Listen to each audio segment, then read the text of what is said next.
Simply put, it's your business's ability to obtain funding, your business's ability to make payments on time. It's your business's ability to stand on its own. So I want you guys to think of it like this. If Jeff Bezos died right now, would your Amazon package get to your house any later? Would it get delayed? Would they wait for his funeral to pass and then deliver your package? And the answer to that is most likely no, right? And the reason for that is because there's already a system that's established that runs independent of him, which is the sole purpose of why some of us get into business to begin with. We want a machine running for us, whether we show up or not. Now, obviously, there's some parts in the business where we still have to show up, especially if maybe you're the brand, especially if you're the representative. But there needs to be things in the back end and guardrails that kind of just are systematized and automated that run without you. And so in the business credit world, this is what this means. This means that if you go to a bank is not just going to look at your personal finances, but the bank is also going to look at your business and the way that your business is set up, and then determine if this is someone, in this case, the business, because it becomes its own entity, is this someone that we deem worthy of doing business with? If you guys are following me so far, I know that I'm moving a little quick. The reason why I'm moving quickly is because I want to try to cover as much ground as possible. So Rad, let me know, unmute yourself. Let me know if I'm moving too fast. Let me know if it's just right for you guys. Let me know. Is this good so far? Let's see. Let me see the chats. Good deal. Perfect. Okay. So we got it. We're good. We're good. We're good. Perfect. So when it comes to business credit, there's 3 benefits that I want you guys to pay attention to. The first one is the obvious, right? Higher credit limits and spending power. Per the SBA, you're going to get 10 to 100 times higher amounts than you would on the consumer side, which is why you'll often hear, how the heck did this person get $500,000 in funding? I'm only getting, let's say, 15. The reason for that is because there's a sequence that they're running that's allowing the business to represent itself versus just the individual. And so that when a bank sees that, why would a bank want to lend an individual $500,000 if the average consumer doesn't need that? But in the business world, $500,000, that's a drop in the bucket compared to what some of these Fortune 500 companies are running for payroll every week. The second reason, it's going to protect your personal finances. What do I mean by that? The worst thing that can happen, and one of the fastest ways to cause a business owner to get audited, is when they start kind of commingling their funds. What that means is you have, let's say, your personal credit cards, but you're using, and I know you guys are there because I've been there before. You have your personal credit cards that you're using to try to scale your business. But now what ends up happening is your credit utilization goes through the roof. You guys know what I mean. You have inventory. You're trying to cover payroll. Done on a vehicle. Maybe you guys are trying to pick up some extra marketing, whatever it is, that starts to blow up your credit utilization. But now what ends up happening is that there's 2 things, ladies and gentlemen. The first thing that this does is it creates a potential barrier of entry for getting an audit with the IR and the S, which are the big boys, right? You get a potential audit from them because they see that you're kind of commingling funds. And it's not necessarily that you were intending to, but what ends up happening is like, I have to, because I don't have any business credit in order for me to be able to fund my business. And so now they see that commingling. And so they say, okay, let's pull you aside and let's see what's going on. And the second thing that ends up happening, which is what we're really seeing and something that I've been really trying to nail down inside of my program and warning all of my clients about, especially when there's more talks of recession, whether we go into a deeper recession, whether it's just a pop in and pop out recession, whether we go into a depression, whatever it is, climates start to change in the economic system with banks. Translation, Irv, what does that mean? That means that banks are then going to take a look at consumers, which are most likely the ones that are becoming the most over leveraged, and they start slashing credit limits. So now what's happened is you've essentially taken a pay cut, and you've essentially taken a cut in your business, not because you wanted to, but because your limits are now slashed in half, because you're riding your utilizations too high. And so how do banks protect themselves? They kind of pull back until things kind of clear up again in the climate. It's important. Number 3, tax advantages. This is going to allow you, whether you are a business owner or an investor, and even if you're an aspiring business owner and you're not maybe at the caliber that you want to be, you can also take note of this. You can get bigger tax write-offs, and you can also get tax deductions on the interest on the loans that you use. Remember, the loans that you take are taxed, the interest on the loans that you get are tax deductible, and the loans that you get are also not included as taxable income, but it's used to scale your income. But like anything else, there are some business credit myths that I want to run through really quickly with you. Number one is the first myth that we're going to bust is you need to have an LLC or a corporate established for years. This is the misnomer. This is a lie. You do not need to have it established for years. The second thing is personal and business credit are reported the same. Big lie we're going to be breaking down tonight. They are not reported the same. And then the third myth that we're going to be busting today is the way my business is set up doesn't matter. It 100% matters, and it's most likely what's keeping you from getting the lines of credit that you want to get. Now, with this section right here, I know that Rad has covered some of it, but it's going to lay, I want to lay an additional kind of like layer from the foundation that he's already built for you guys. I saw what he laid out for you guys, and it's just absolutely brilliant. And so I kind of want to piggyback off of that. You want to make sure that you set up your business name properly, right? You want to check with either NameCheck, and that's not a typo. That's exactly how you want to spell it out, namecheck.com, and the department and your state's Department of State website. Why do I want to do this, Irv? Well, the last thing that I want to do before I make t-shirts, before I make coffee mugs, before I make a website, I want to make sure that the name that I have is not going to be copyright infringement, and the name that I have isn't trademarked. You can check that as well. And the name that I have isn't already taken by someone in my city or maybe across the country. So as I start to maybe grow my brand and as I start to grow my company, I don't have to come back later and make a name change that's going to maybe affect the way that my customers are able to find me. So that's the first thing that I want you to pay attention to. Pick your business name. The second thing when it comes to setting up our business is we want to set up the business properly. What does this mean? You can do an S corp, you can do a C corp, or you can do an LLC, which is considered a disregarded entity. The fourth option that you guys can do is you can do it as a sole prop and then do a DBA. That's fine. Now, a little caveat: if the purpose of you getting business credit is for you to again legally divorce yourself from the business, then I would stick to the LLC, the C corp, and the S corp. I get this asked quite a bit. Irv, can I build business credit and can I get business credit cards just with the sole prop? The answer is yes, and that's going to be for some banks. But if you want to get some of those high juicy limits, LLC, C corp, and S corp is the route that you want to take. Now, pro tip: this is going to allow you to float bigger balances on your credit limits. The reason why I say this is because anytime that you get access to a line of credit, either a line of credit, a loan, or a business credit card, right? We're kind of gonna use that interchangeably tonight. It doesn't report over on the personal side unless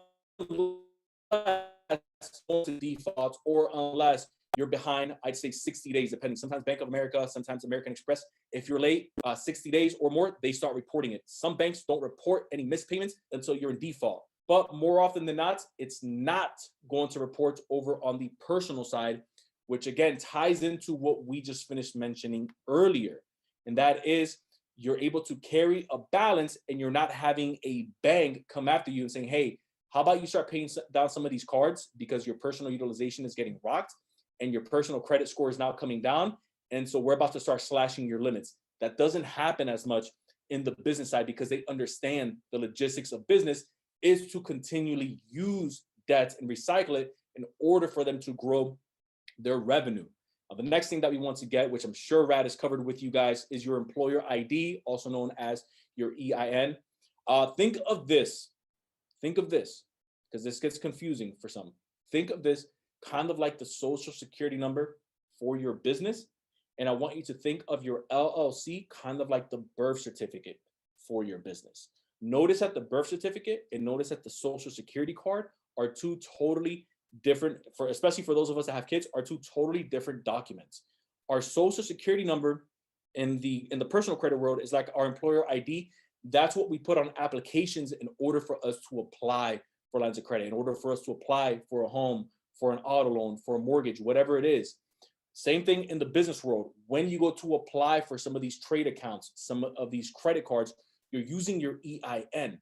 over in the business world, we have what's called our LLC, which is kind of like the birth certificate for our business. That's how we created that person, which again, the disregarded entity, the IRS sees it as its own standalone person, right? And so now that we know that, okay, my birth certificate for my business is how my business is established, disregarded entity. And then over on the other side, which is my EIN, that's seen as my social. So now we blend that together, and now we're starting to form a business that we can then go out and get funding for. But like anything else, you live somewhere, I live somewhere, Rad has a home. Everyone on this call, even if you're watching from your car, you're eventually going to go home somewhere, whether it's an apartment, whether it's a house, whether it's a condo, whether it's a penthouse, whatever it is, needs to happen. The same thing with your business. But an issue that a lot of people make is they end up trying to use a PO box. PO box is a big no-no in the business credit world, and it's going to get you automatically flagged, and it's going to get you flagged, and they're going to put a note on your file that your business is seen as unstable. And so if you have a brick and mortar location, fantastic, go ahead and use that. Now, if maybe you don't, and maybe you're a content creator, and maybe your studio is out of your house, but you're looking to scale your business credit because you're trying to get better equipment, you're trying to bring on some employees for payroll, you're trying to really scale, let's say, your media company, or maybe you just operate from home, maybe you have a lash business, maybe you cut hair and you're doing that from your garage. Hey, that's totally fine. You can set up a virtual office. Now, the one thing with the virtual office that I want you to consider, it's not a virtual office like what you're thinking. The virtual office, which is what I have listed on here, it's Regis and Opus are two that I usually recommend to my clients. These are physical locations that you can actually walk into and pick up mail. It has to be a physical location. That's the key word. It has to be a physical location that I can walk in and pick up mail. Some of these offices and virtual offices also include workspaces that you can maybe use. If maybe you're kind of just tired and bored of being home and working from home, you can maybe rent that space out. That works fine. But don't fall victim to getting a virtual office or a PO box that's literally just a virtual location. It needs to have a physical address you can walk into, because banks are going to use that as a data point. And I'll give you guys a little gem here. When you're picking the location, pick a location that you know is going to get a lot of traffic with credit unions and also has a lot of traffic with banks. Why is that, Irv? With banks, especially regional, and especially with credit unions, not so much the big national banks like BOA, but the credit unions that are maybe only 2 or 3 in your city or in your state, some of them have a rule that they're not going to fund anyone outside of a 40-mile radius. And so myself as a savvy business owner, I'm thinking, okay, let me go ahead and open up a virtual office that's maybe a little bit closer to a dense area with a ton of credit unions. So that way I know I can take a weekend and I can go out and introduce myself to all of these credit unions and build that relationship with them, which we're going to get into here in just a second. And I know that Rad nails this point home because he practically built an entire audience talking about data points and relationships. And so if you guys grasp that piece right there, it's going to help you execute way more funding than what you're probably getting right now trying to go after some of these bigger banks. Next, leave the Hotmails, leave the Gmails, leave the AOLs, leave that for yourself. With the banks, with the credit unions, some of them won't even accept your application unless there's an actual email, a work email, a business email that's attached to it. I'll give you guys some example here. Instead of irv@yahoo.com, let's swap that out for maybe support@irv.com or team@irvofficial.com. It gives, again, a little bit more roots to the data points. It, again, helps your business look more established to the banks, to the credit unions. A little hack that you guys can use versus just using maybe just trying to go in and plug all of your information into like the interwebs. You guys can bypass that. Just pay a small fee. Listyourself.net and ex.com. It's essentially what it is. It's a listing syndication website that allows you to plug in your information, and then it just spreads it out all over the web for you. And this is how your business can start ranking on Google. Do you still want to go to Google My Business and manually input some of that information and still work on getting your reviews? 100%. But one of the ways that you can speed that process up is by, again, listyourself.net or yext.com. Business phone line is crucial for a lot of business owners because they think to themselves, okay, Irv, if I get myself a business phone line that's, let's say, a 1-800 number, because I know what you're probably thinking. If I get myself a business phone line that's a 1-800 number, my customers are going to think that I'm too big to take care of them. And you could be right. But here's how I want you to kind of flip the script on maybe that way of thinking. I would only recommend or only suggest for you to get a business phone line. Again, if you're going to use it, right? But you want to have kind of like a mock setup, meaning this is the number that you're going to use on your application versus solely using your cell phone. Remember, there's two lines on the applications. You have your business line and then you have your cell line. You're still using your cell phone line in the cell phone section, but in the business line, use a business phone number that you guys can get with freedomvoice.com. I believe it's less than $25 a month to set up. And, or you guys can also set it up through your virtual office. I know that Opus, which we just finished talking about, offers it with a virtual office setup, or Regis, where you can get maybe a fax number and a business line. Some of them even offer a secretary, which is pretty cool. When the bank calls in or when the credit union calls in to verify that the business is what it is, and they say, hey, thanks for calling XYZ Enterprises, how can we help you? That's a data point that they're checking off versus just having the cell phone. Now, you can still have the cell phone set up, but one of the cool things about Freedom Voice and even some of these other business line services out there is you can just forward the call to you.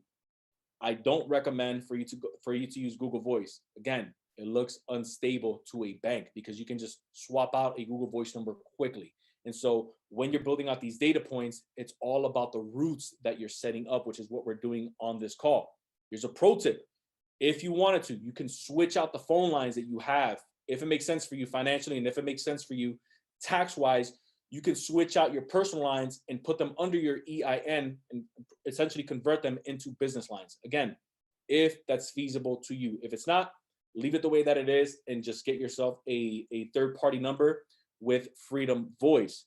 I know that Verizon reports to both Dun & Bradstreet and to Experian. They're giving out anywhere between $35,000 to about $10,000 starter line of credit that you can use inside of the store. This is to get things like maybe an iPad, maybe a tablet, maybe a company phone. Maybe if you have a couple of employees, you can get them maybe a couple of iPhones or a couple of Samsung Galaxies, whatever it is. Those lines do report. Now, in order for you to get those accounts, you want to make sure that you're speaking to the small business account manager. They're all over the country. If you wanted to walk into a store, you can ask them, hey, do you guys have a small business account manager on staff? I would try to visit a couple locations until you're actually speaking to that person, because if not, you're only speaking to someone. And I don't mean this in a degrading way. I just mean for the purpose of building, you're only speaking to someone that understands to sign you up as a consumer, not as a business owner. And so you always want to make sure that you're speaking to the person that's going to help you get the results that you're looking to achieve. Now that we have the EIN, we have the LLC, we have our website, we now want to walk into a bank because this is how relationships are built, and we want to open up our business bank account. They're going to ask for some simple documents, which you should already have. Your articles of organization, which you should already have when you set up your LLC or your corp. You want to have your EIN, which you should have because you can get for free on irs.gov. And guys, if this is a lot, and if you didn't want to maybe set it up yourself by going through your Department of State's website, you can go on websites like LegalZoom. You can contact a local attorney's office to become the registered agent for you and just set it up. Just pay the fee and delegate it out. There's nothing wrong with not having to do all the work. We do that all the time, where I know that I'm not the best web designer, and I know that I'm not the best when it comes to creating, let's say, funnels for some of our products. And so guess what we do? We delegate that to someone who can do it a lot faster than we can, so that we can focus on what we do best, and that's operate our business. Pro tip on this: relationships are the secret weapon when it comes to getting higher funding. I'm gonna sound like a broken record, but I really want you guys to get this part. Relationships are a secret weapon when it comes to getting higher funding.